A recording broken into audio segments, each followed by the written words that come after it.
Hello and welcome back to my channel. My name is Mary if you're new here, and today's video is going to be my July wrap-up.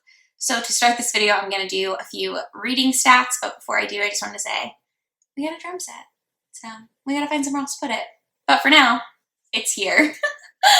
Yes, for my reading stats for the month of July. Murph, you want to know?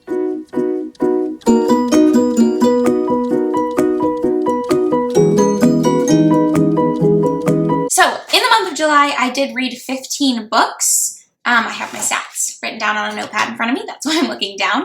But I had 1 1-star read, 2 2-star reads, 5 3-star reads, 5 4-star reads, and 2 5-star reads. So, overall, not a bad month. My average was a 3.33 star, which is pretty good for me. And if you know me or you've been following me for a while, you know that I don't really give out 5-star reads very much. So having 2 this month was actually really good for me. I'm really stoked about it. My total page count was 7,084 pages, which is a ton. That being said, I did listen to a lot of audiobooks, which really helped. In a lot of the books that I read physically, I don't know, I was able to get through a lot of books, I think, because of the audiobooks. I read 11 books by female authors.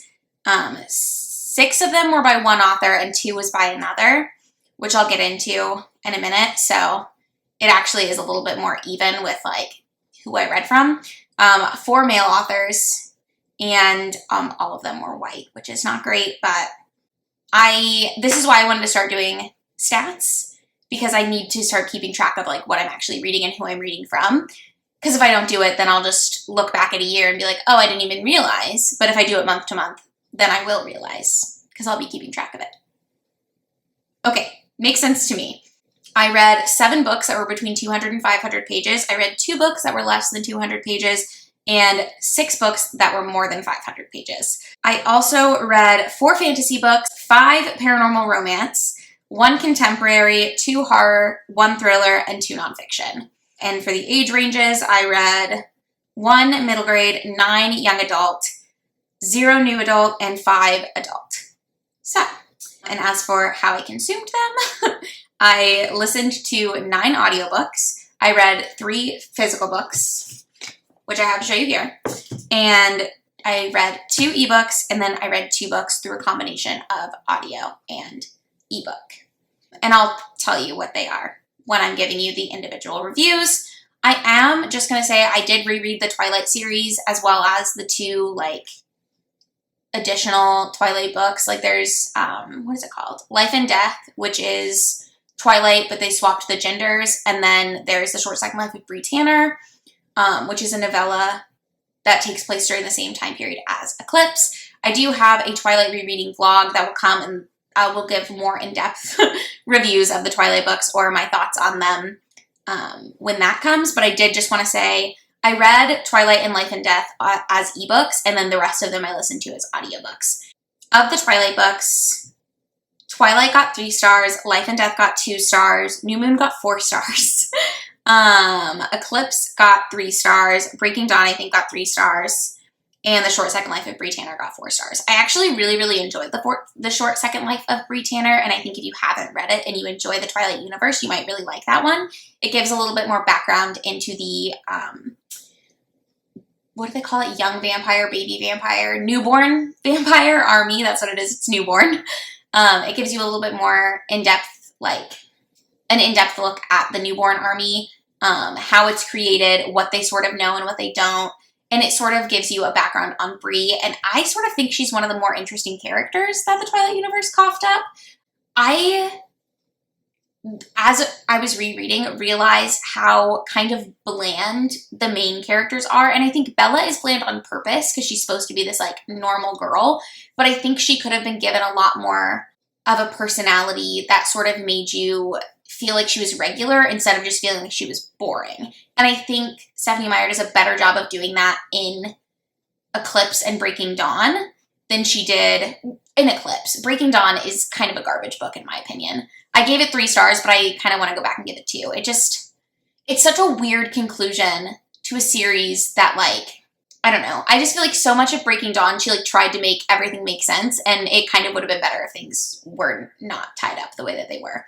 In my opinion, let me know what you think about the Twilight series down below. I'm not going to get into all the problematic ish about Stephenie Meyer in the Twilight books. She's made really racist comments. The representation of Native Americans is really, really bad and trash. Also, all the male relationships with Bella are, like, borderline abusive. So just go into it with knowing that, and I think it'll be better if you're interested in Twilight. I don't know if I already said, I reread Twilight in July because Midnight Sun comes out tomorrow. So I want to read that. And I wanted to have the background of Twilight fresh in my mind when I did. Anyways, that's all I'm really going to say about the Twilight series right here. Like I said, I do have a Twilight rereading vlog that should be up at some point this month. It's kind of a pain to edit. I've never vlogged before, and I'm not very good so far at, like, remembering where I left off and what I've already said. So if you watch that vlog, I apologize, because it's probably not going to be that great. It'll be up when it's up, and you can watch it if you want. Subscribe if you would like to know when that happens. The second book that I read in July is Ivy Aberdeen's Letter to the World. I listened to this as an ebook. This was the group book for Detectathon, which I planned on participating in and then kind of just fell off the wagon with because I needed to finish The Stand by Stephen King, which was the first book I started in July, and I didn't finish it until like 2 weeks in, which we'll get to in a second. But basically, I didn't read for Detectathon. I'm so sorry. I watched people's vlogs and stuff. It was really fun to, like, watch other people participate, and I did the group book, but that's about it. This is a middle grade contemporary about a little girl named Ivy who lives in Georgia, and her house gets hit by a tornado and totally destroyed, and all she has left is this notebook that she has drawn pictures of girls holding hands, and she's sort of going through this, like, I don't even know if she's struggling with her sexuality. It's more of just, like, questioning if she likes girls or, like, not, if that makes sense. And, like, figuring out why she's different from her friends. Then her journal goes missing, and somebody is taking out pictures of the drawings and putting them in her locker and leaving her notes being like, you should talk to someone about this. So you're spending the whole book trying to figure out, like, who could have taken the notebook and who was around when it went missing, stuff like that.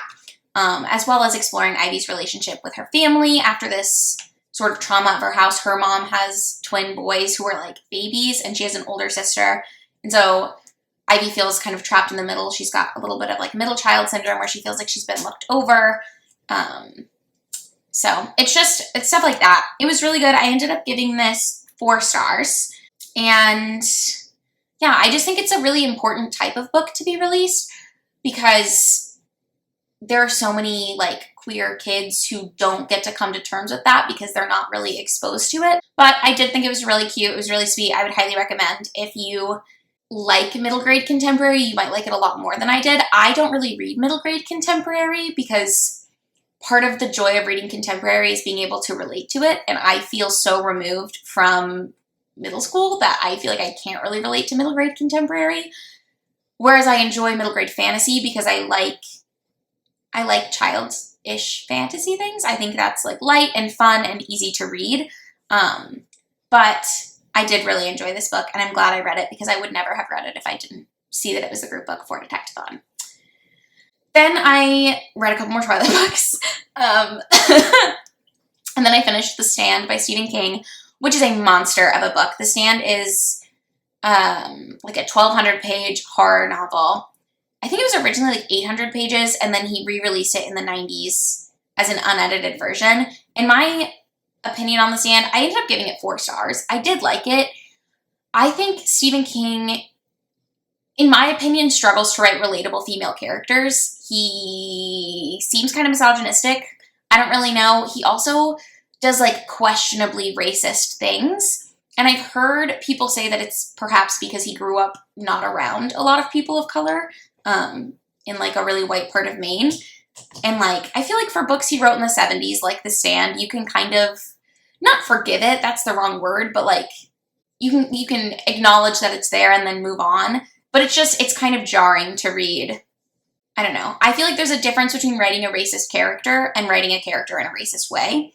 And sometimes Stephen King crosses the line, in my opinion. I also felt like he writes really weird female characters, and he writes them in a really weird way to where they're, like, kind of damsels, and then he tries to make them do, like, badass things, but they, like, fail at it. I don't know. Didn't love I don't love the way he writes characters, personally.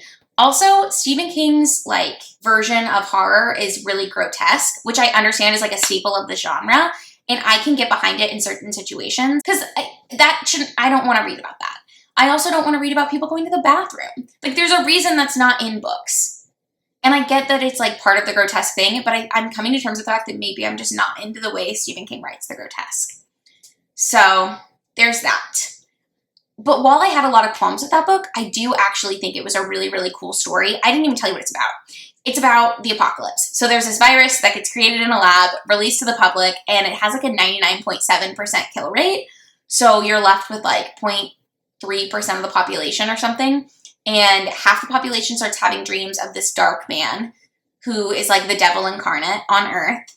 And they start trying to move to him. And the other half has these dreams of this old woman named, like, Mother Abigail.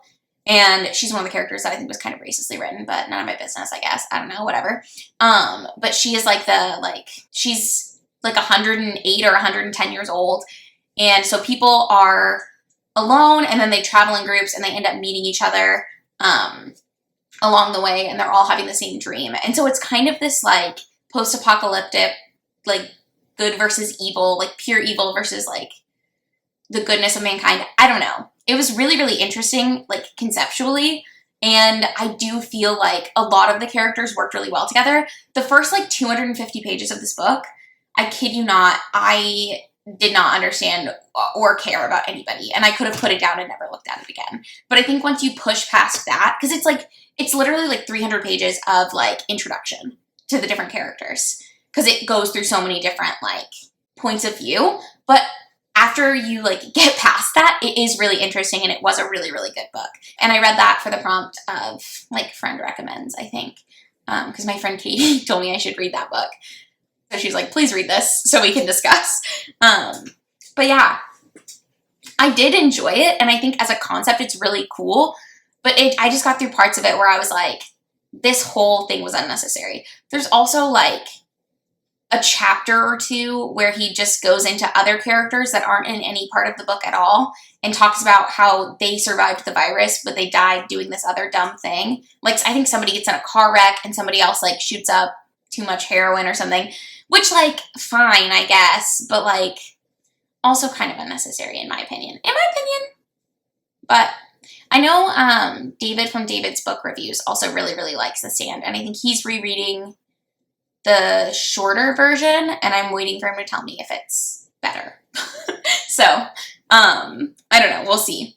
Then I read Middlegame, which is one of the 5-star books that I read this month. I gave Middlegame 5 stars, by Seanan McGuire, sorry.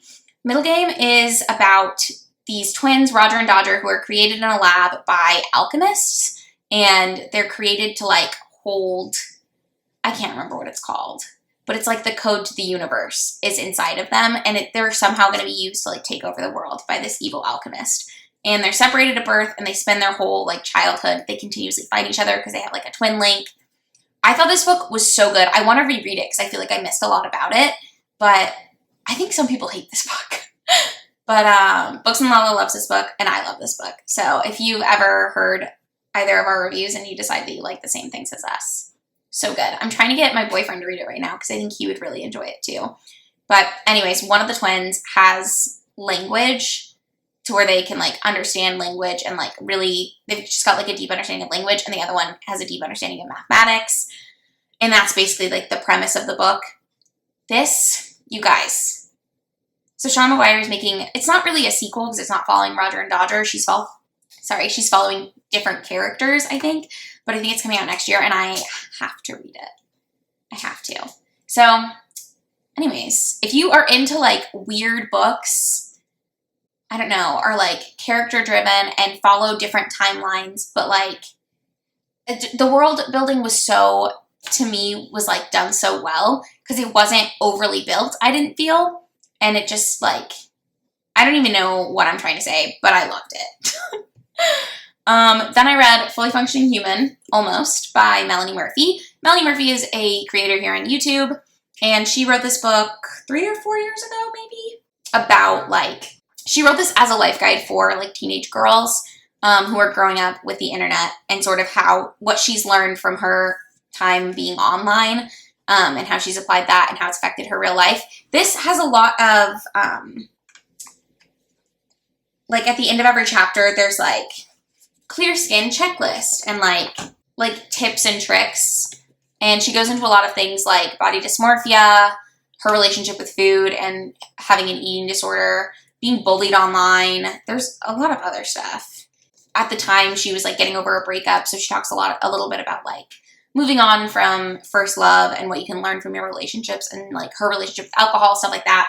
This was fine. I gave it 3 stars. I think the problem that I had with this is that I'm not a teenager, so I can't really glean. I mean, I could, I guess, but I don't feel like I need the like big sis knowledge that she provides in this book.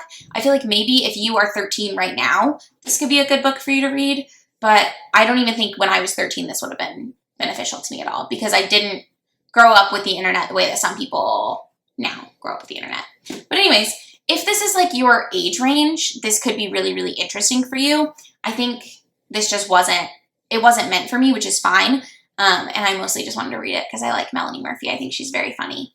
And I'll have her channel linked down below if you're interested. She makes like lifestyle videos. And right now she's making a lot of videos about being pregnant because she's pregnant.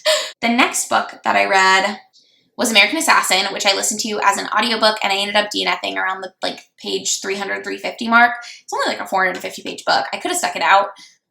It's a spy thriller, and it's the background story, or like a prequel to the Mitch Rapp series, and it's about how like Mitch Rapp becomes a spy. So I kind of thought that would be a bigger part of it, and like his training and stuff, which apparently people who like spy thrillers don't like training parts.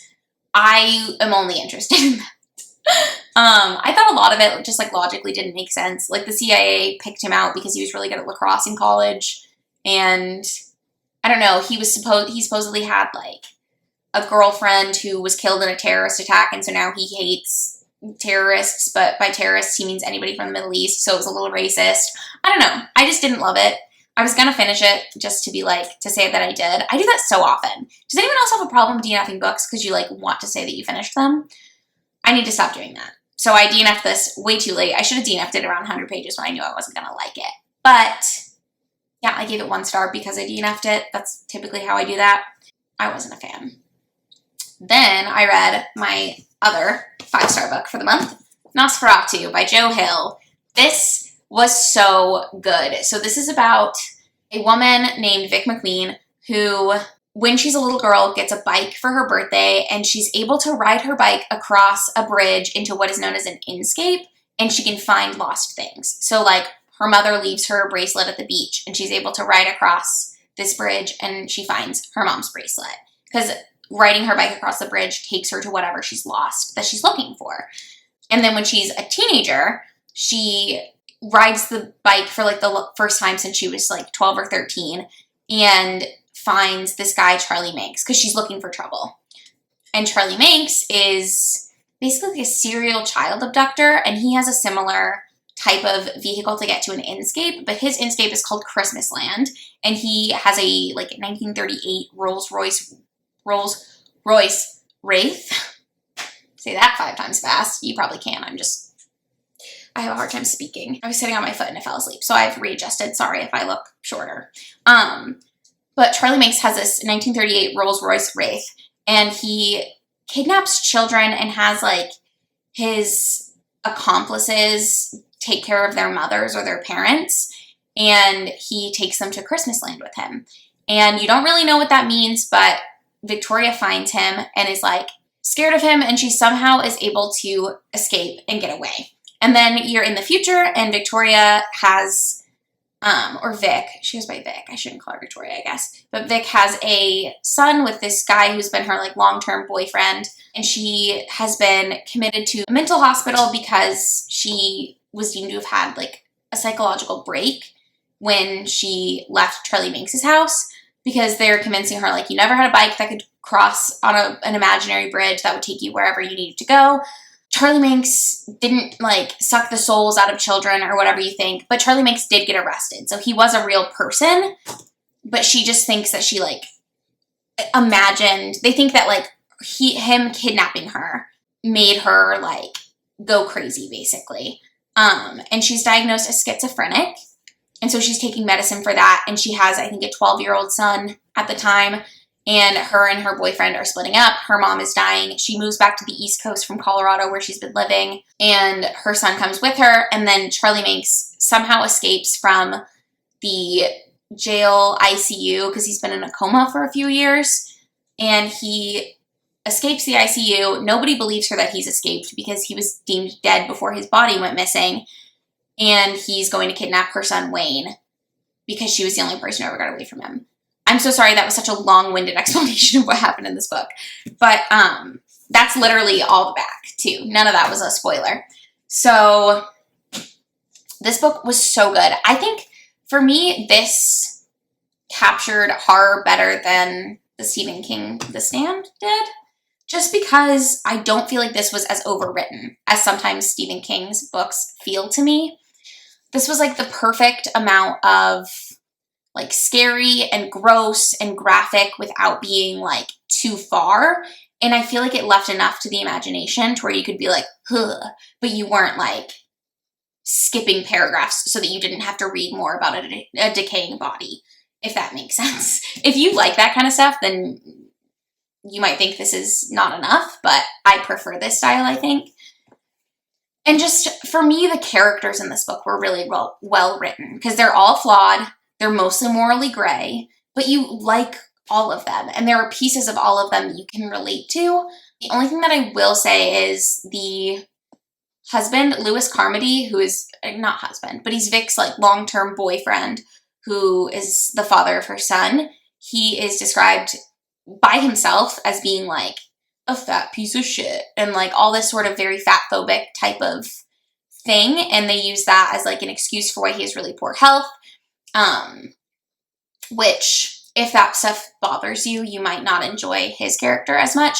But I thought it was done in a way that I understand that him being fat was like a plot point, but also I don't think it was necessarily to be fat phobic. I think it was more to show how he felt about himself versus how Vic and his son and his family feels about him. So I felt like that was fine, but if that is going to bother you, then that might be something to note. There's also, I would say, a trigger warning for like rape and stuff like that. It doesn't go into detail, so I wasn't really upset about it. Certain books, like The Girl with the Dragon Tattoo, had a rape scene that was so hard for me to get past. This, to me, wasn't that bad. It just was very creepy and gross, which is, I think, what the intent was.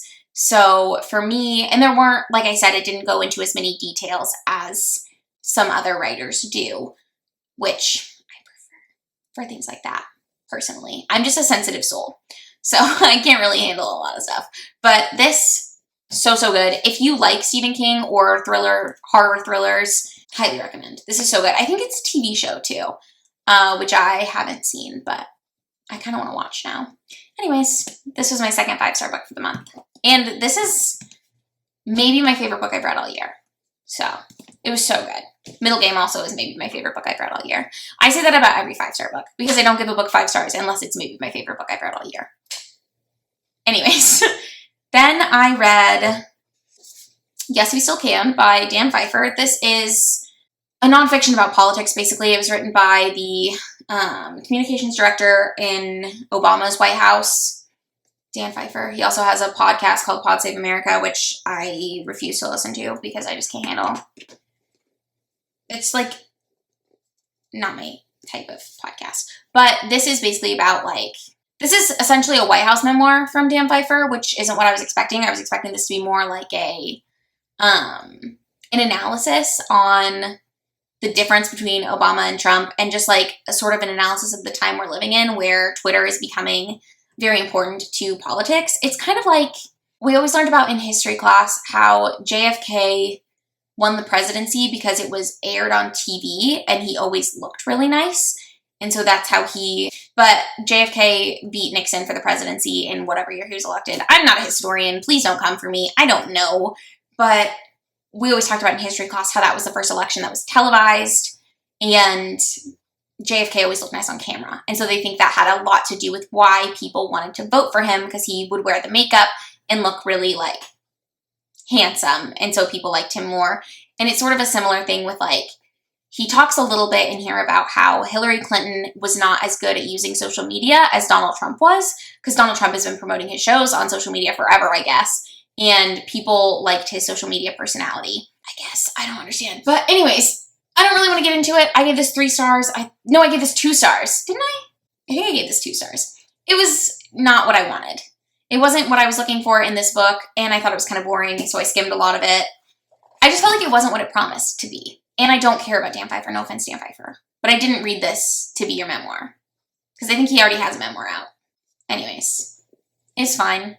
If you want a White House memoir from the Obama age, you can pick this up along with the other 35 million that his aides have put out, but there's that. I think I predicted that I wouldn't love that book, because I bought this thinking it was something that it wasn't, and after reading the back, I was like, oh, this isn't really what I wanted. But there's that.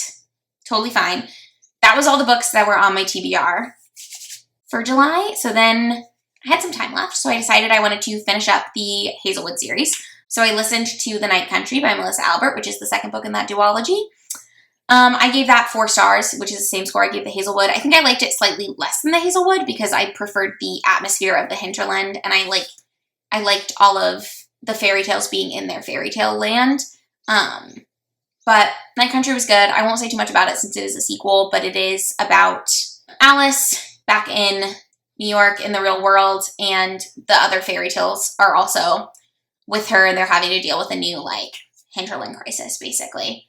So the Hazelwood, I'll describe what that's about instead, is about this girl named Alice who lives with her mother, Ella, and her grandmother wrote this book of fairy tales called Tales from the Hinterland, and they were a really famous book, and then it's the only thing her grandmother ever wrote, and somehow the hinterland is a real place. Creatures from the hinterland have been coming out for years, and Alice finds out about it as a high schooler because her mom gets kidnapped and taken to the hinterland, so Alice has to get together with some friends who have read the book, and because she's never been allowed to read it, and go to the hinterland to save her mom. And that's basically the premise of the first book. And the second book follows the same characters. It has a dual perspective between Alice and one of the other characters from the first book, and sort of how they're the storylines are going like this until they finally meet up. If that makes sense. That was such a dumb thing to do. I don't know what I'm talking about, but I read that, and then I also read, or listened to rather. I listened to this as an audiobook, and I found out at the end of the Night Country audiobook, the in-between book, which is a 38-page short story about Ellery Finch, who's one of the other characters in the Hazelwood universe. And I think I gave that 3 stars. Yeah. I didn't feel like the short story added anything. It was from Ellery's point of view, sure, but it also was him summing up. It's like he read the Hazelwood and then gave you a summary of what he did while that book was happening, which was fine, but it wasn't really what I was looking for. So 3 stars. It was good. It wasn't bad, but it just I don't feel like it added anything.